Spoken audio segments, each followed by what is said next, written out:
The ocean has always fascinated me because it's filled with some of the most interesting living things on the planet. Under the water, you'll find everything from colorful tropical fish to scary-looking octopi to enormous whales. All of these creatures rely on the salty water of the sea to survive. Salt, or more specifically sodium, is an electrolyte, which is a mineral that has an electric charge. It's found dissolved in bodies of water like the ocean and, believe it or not, you.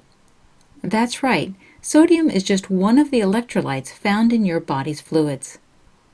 Electrolytes help with many things, like transmitting nerve impulses and maintaining proper muscle actions. So it's important that levels of electrolytes don't get too high or too low. Because electrolytes are dissolved in body fluids, your body's fluid balance and electrolyte balance are closely intertwined. In this lesson, you'll learn about mechanisms that influence the fluid and electrolyte balance in your body. Like the ocean, you hold a lot of water. In fact, well over half of your body weight is due to the fluids inside of you. In order to maintain fluid and electrolyte balance, the amount of water coming into your body must equal the water you lose through things like sweating, breathing, and going to the bathroom. This balancing act is orchestrated by a few mechanisms, including thirst, or the desire to drink. If your water level starts to drop, your thirst is stimulated. If your body has too much water, thirst is turned off. Another mechanism that helps with the regulation of body fluid is the communication that takes place between your pituitary gland and your kidneys, which are the paired organs that excrete urine. Your pituitary gland is an endocrine gland found at the base of your brain that secretes antidiuretic hormone. If the fluid level inside of you gets too low, it jumps into action. Antidiuretic hormone, which is also known as ADH or vasopressin, carries an order to your kidneys telling them to stop excreting urine. The action of this hormone is easy to recall if you remember that the prefix anti means opposed, and the suffix diuretic refers to urination. So antidiuretic hormone is secreted to oppose urination. Earlier I mentioned that fluid and electrolyte balance in the body are closely intertwined. This is very true. In fact, electrolytes help your body maintain normal fluid levels. Body water moves from one area to another based on the concentration of electrolytes. If an area of your body has a lot of electrolytes, particularly sodium, water goes there to bring the electrolyte concentration down. To recall this, I always think that water likes salt, so water follows salt wherever it goes. Sodium is not the only electrolyte found in your body. Some of the other important electrolytes include potassium, chloride, calcium, and magnesium. Your kidneys are important regulators of electrolytes. If your body has too many of any type of electrolyte, it can filter more of them out of the blood and excrete them. If your body is low on a certain electrolyte, your kidneys can return them to your blood. Because of the role your kidneys play in retaining or eliminating electrolytes in water, it's easy to see that a kidney disorder could throw off your body's balance. There are also medications, such as diuretics, that can interfere with your body's fluid and electrolyte balance. We already learned that the term diuretic refers to urination.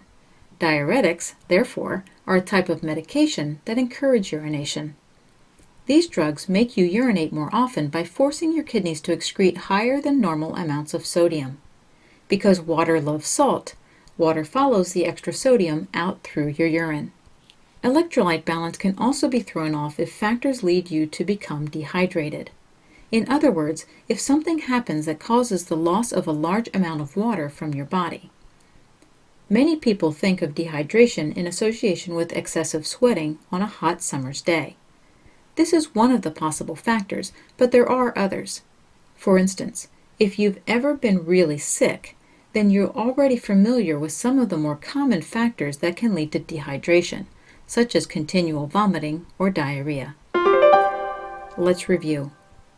In this lesson, we learned about a few mechanisms that help to maintain a proper fluid balance in your body, including thirst, or the desire to drink, and the communication that takes place between your pituitary gland and your kidneys. Your pituitary gland is an endocrine gland found at the base of your brain that secretes antidiuretic hormone. That hormone carries an order to your kidneys telling them to stop excreting urine. We also learned that electrolytes help your body maintain normal fluid levels. An electrolyte is a mineral that has an electric charge. Your kidneys are important regulators of electrolytes. Other factors that can affect fluid and electrolyte balance in your body include a kidney disorder, diuretics, and dehydration. If you scoop up a cup of water from the ocean, it will look much like the fresh water that comes out of your kitchen faucet. Yet we all know that ocean water contains salt. The salt in ocean water is needed for the different sea creatures to survive. The water in your body, like ocean water, contains salt and other dissolved minerals. The electrically charged minerals found in your body fluids are called electrolytes. When they're out of balance, your health and survival are threatened. In this lesson, you'll learn about fluid and electrolyte imbalance within the body. There are many electrolytes in your body. Some of the most important are sodium, potassium, calcium, chloride, magnesium, and phosphate. Your body must maintain the appropriate concentrations of these electrolytes in order for your muscles, brain, nerves, and other body processes to function properly. If the concentration of one electrolyte gets too high or too low, we say that it's hyper or hypo. For instance, if calcium levels get too high, it creates a condition called hypercalcemia. If calcium levels get too low, it results in hypocalcemia. Variations in electrolyte levels sometimes go by their Latin names, which can be a bit more to remember. For example, the Latin word cal signifies potassium, so hyperkalemia is the term used to describe abnormally high concentrations of potassium, and hypokalemia means abnormally low concentrations of potassium. There are different reasons why electrolyte concentrations can become imbalanced. Because electrolytes are dissolved in body fluids, we see that dehydration is a possible cause. When there's less body water, the concentration of an electrolyte increases. For instance, hypernatremia, which is having too much sodium, can result if you don't drink enough water, or you lose excessive amounts of water through vomiting, diarrhea, or severe burns. When you sweat excessively, you lose both water and salt.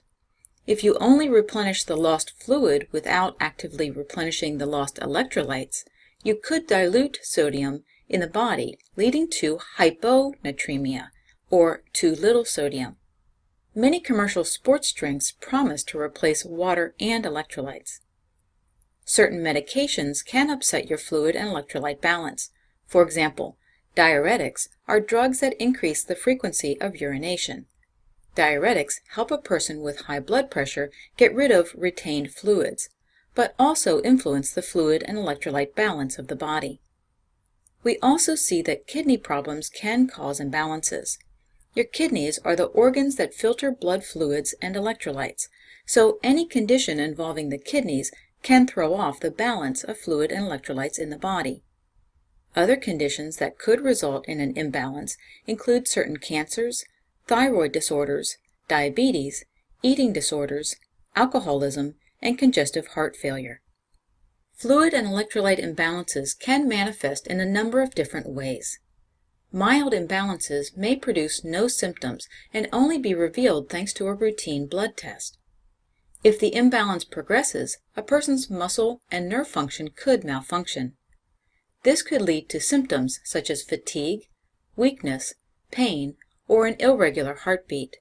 Because fluid and electrolyte balance is important to brain function, a person with an imbalance might experience a change in mood or confusion. Other symptoms could develop due to an imbalance including nausea, bowel irregularity, abdominal cramps, or seizures. Treating a person with an electrolyte disorder varies depending on which electrolyte is out of balance. However, care is always directed toward the same outcome, which is to restore balance. Intravenous (IV) fluids are a quick and efficient way to replace fluids lost from things like vomiting and diarrhea. An IV can also be used to restore electrolytes that might be too low.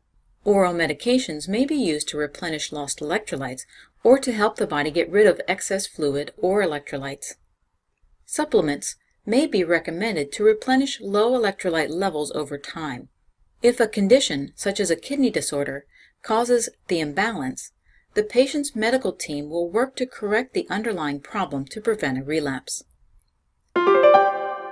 Let's review. Electrolytes are electrically charged minerals found in your body fluids. If concentrations of electrolytes get too high or too low, it can interfere with the proper function of your muscles, brain, nerves, and other body processes. You learned that hypercalcemia is the term used to describe when calcium levels get too high, and hypocalcemia results when calcium levels get too low. Hyperkalemia describes abnormally high concentrations of potassium, and hypokalemia means abnormally low concentrations of potassium. Hypernatremia means having too much sodium, and hyponatremia is too little sodium. Causes of fluid and electrolyte imbalances include dehydration, diuretics, kidney problems, cancers, thyroid disorders, diabetes, eating disorders, alcoholism, and congestive heart failure. If symptoms manifest, they may present as fatigue, weakness, pain, and irregular heartbeat, change in mood, confusion, nausea, bowel irregularity, abdominal cramps, or seizures. Treatment is aimed at restoring balance. This may require the use of intravenous (IV) fluids, oral medications, or supplements.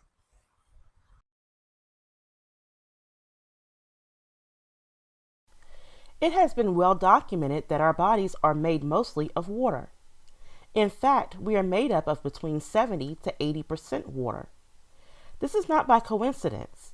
We are composed of that much water because water is needed for every process that takes place in our bodies. Water isn't the only key player in most processes in our bodies. Equally important are the electrolytes in our bodies. You have heard that word before. Electrolytes are the chemical ions necessary for body processes. The main electrolytes needed in the body are sodium, abbreviated as Na, and potassium, abbreviated as K. Other pertinent electrolytes include magnesium, phosphate, and chloride. Both water and electrolytes are so important to the body that they must be maintained at certain levels, and they must be in balance with each other in order to carry out bodily functions. This balance between the amount of water and electrolytes in the body is called the water-electrolyte balance. The balance is usually maintained by the kidneys. There are times that there is not enough water to allow the kidneys to do their job. When a person has lower than normal water levels in the body, we call this dehydration. Dehydration can cause many problems in the body, largely due to the fact that the body starts to shut down without enough water. Having lower than normal water levels also throws off the body's water-electrolyte balance. That can be very dangerous and deadly if not corrected quickly and correctly. This is where you and other healthcare professionals come to the rescue. Now, there are times when a person can just simply drink water or consume other fluids to correct mild cases of dehydration. This is even sometimes done in the hospital if the case is very mild and other problems have not started as a result of dehydration. When it is a more serious case or problems are happening in the body as a result of dehydration, then nurses or other healthcare professionals administer hydrating agents that contain water and electrolytes to restore the normal water-electrolyte balance through an intravenous line. One hydrating agent is lactated ringers, abbreviated as LR, which is a solution of sodium chloride, potassium chloride, sodium lactate, and calcium chloride. Lactated ringers are the preferred hydrating agent when a patient is dehydrated and has a mild case of acidosis. Because of the amount of potassium in the solution, it will rarely, if ever, be used for patients that have high blood potassium or conditions that could lead to high blood potassium. It is also not given to patients that are experiencing alkalosis. Sometimes patients are dehydrated due to not eating or drinking. This not only throws off the water-electrolyte balance, but it also causes a drop in blood sugar levels. These patients will most likely receive 5% dextrose and water, also called D5W, which is a solution of 5% dextrose in water. Dextrose is a sugar that can be broken down into glucose, the sugar that is needed in the body. This will help with hydrating the patient and raising the blood sugar level. 5% dextrose is not normally given to patients that have diabetes, kidney disease, or liver disease. Normal saline is the hydrating agent used most often.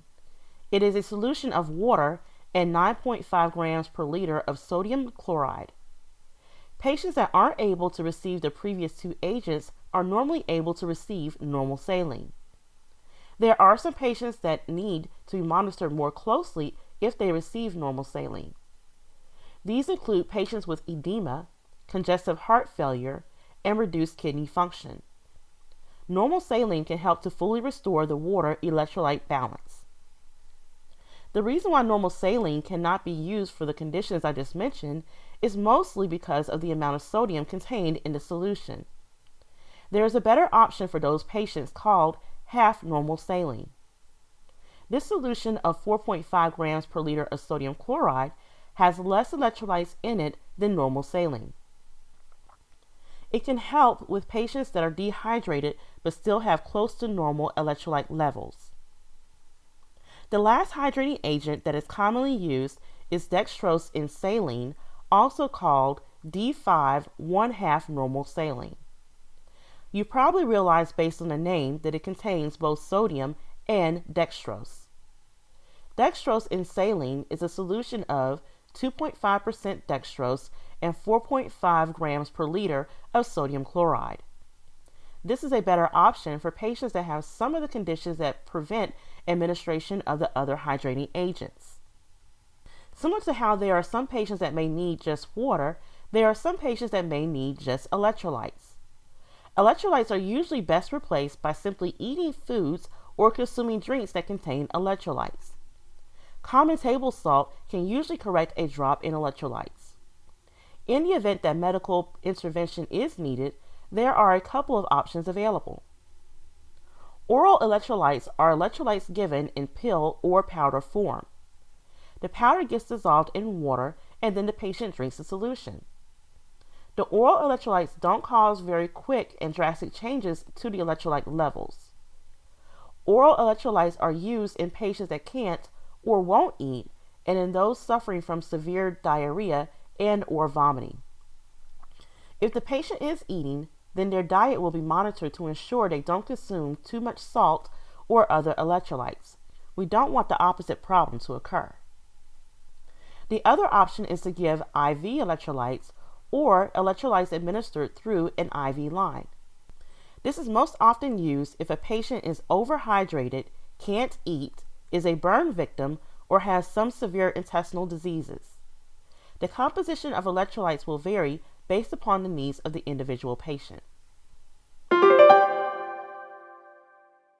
We took a look at some options that we as healthcare professionals have to treat patients. Here's a recap of what we learned today. Electrolytes are the chemical ions necessary for body processes.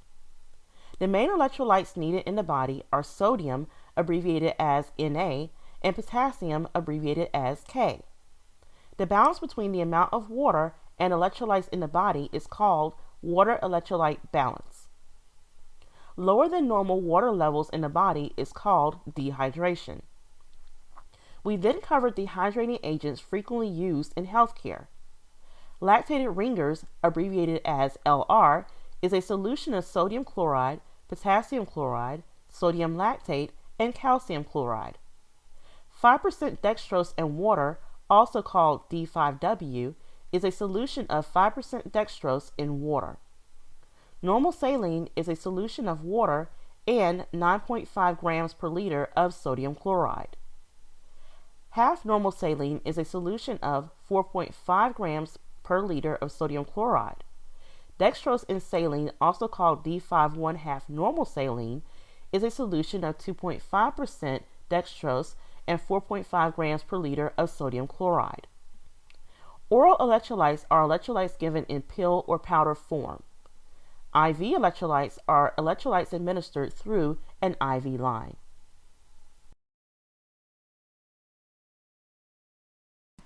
I love to drive, yet I'm the first to admit that I take my car for granted. As long as the engine starts when I turn the key, I'm happy. What I ignore is the fact that under the hood there are many fluids and electrical connections that must be maintained and balanced in order for my car to take me from point A to point B.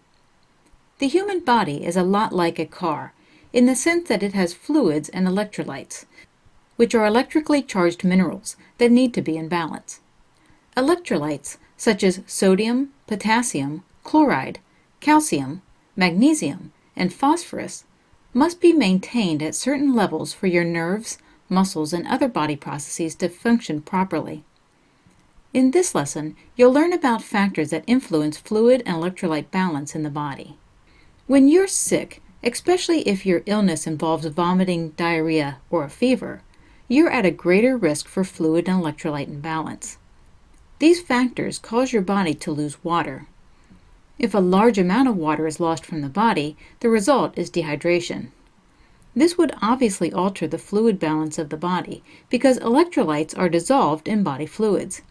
It can also alter the electrolyte concentrations.